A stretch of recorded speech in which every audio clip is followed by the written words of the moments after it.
Brought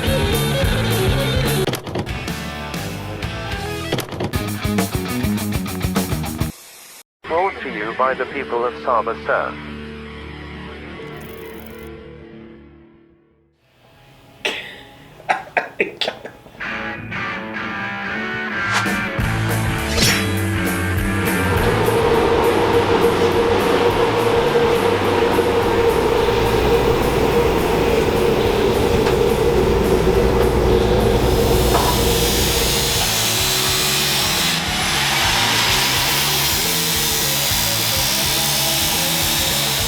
How you doing? I'm Larry Allison here at LA Composites LA Fins in beautiful LA. I make, design, and believe it or not, still surf my fins.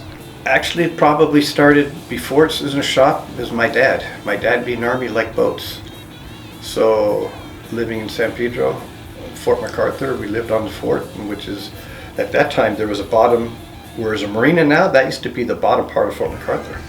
My dad would buy these boats when they were dry docked and we'd refurbish them. That's how I got, handy with the jigsaw and everything. Come around, when I was around 12 is when the surf shop opened in San Pedro. It's 2 blocks from my house, and my friend that I always hung out with, Johnny, he says, "Hey, do you know there's a surf shop?" And I said, "Where?" He says, "Right down the street." And I walked down and I told the guy, he says, "Hey, I live down the street, can I come and help you? You need any help? And at that time it was like $1.25 an hour. I was barely making $1. It didn't matter. So in 1970, we started getting the transition of box fins. And so we made fins for our own shop. That's how it all started. And one thing led to another, and it just kept going. And then before long, here we are.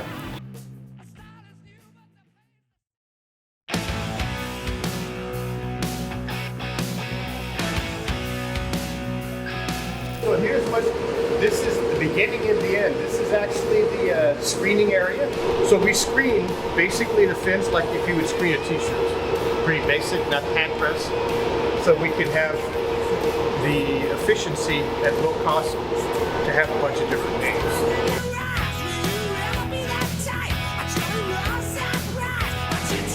What happens in here, we basically lay up panels that are 30 by 60 inches. When the fins are done, they get scribed out onto here, basically like a jigsaw puzzle. And then it ends in here. As you see the fins, they get sprayed in here. So it starts over here, goes around through the whole cycle, then it comes back in here. You get shot in here. Then this is the screening, the bagging area. Plate screws, everything gets bagged here. Then it comes into here. Office shelf space.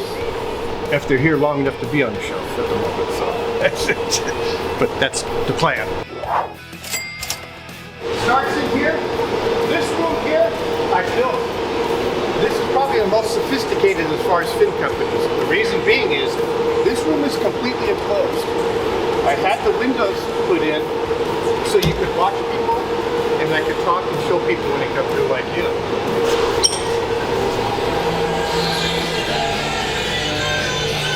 As you walk in, you feel a draft. Yeah. A draft issue? Yeah, definitely. So what happens here, fins get cut out on the back stock, which our leg broke today.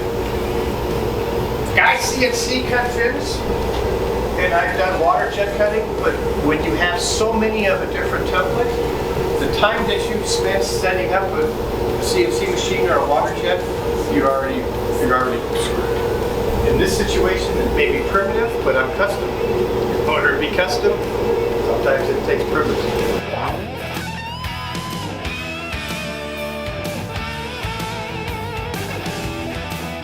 I foil in here, the fin comes out, goes over here to jitterbugging.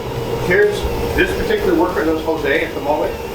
They prep the fin, comes to here, we round all the edges, take our hard edges out, make the fin aesthetically appealing, and then it goes back out the door to the screening area.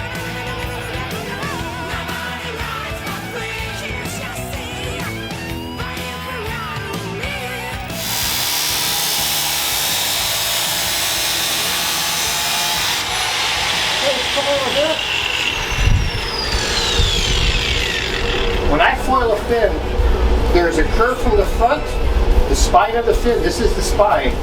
Then there's a curve to the back, then there's the taper to the top.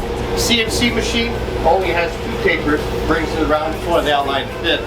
Because a programmer that programs a CNC machine doesn't know what the hell he's doing.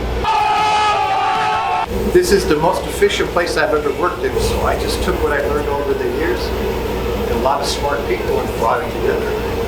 So this is pretty much a one of a kind. This is 20th century fin company. Yeah.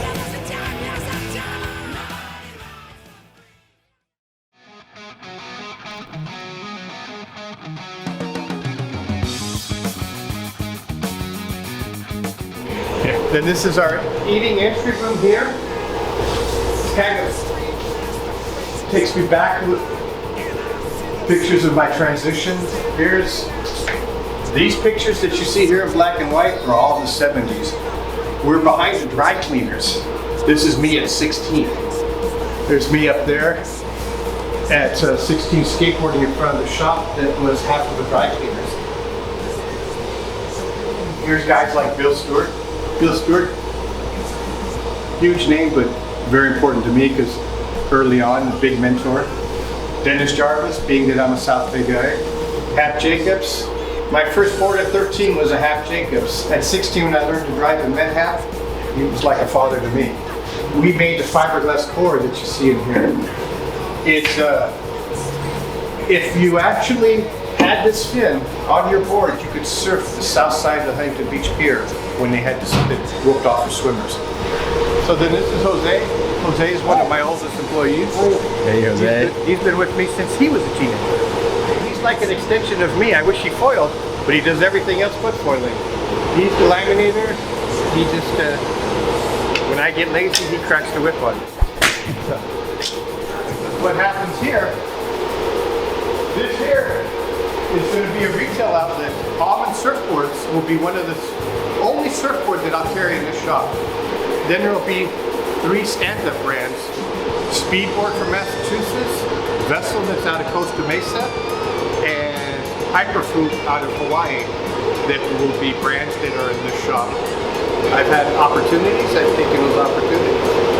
And that's what brought me here. Otherwise, I'd be working at 9 to 5. It ain't once upon a time. It's all over but the shouting.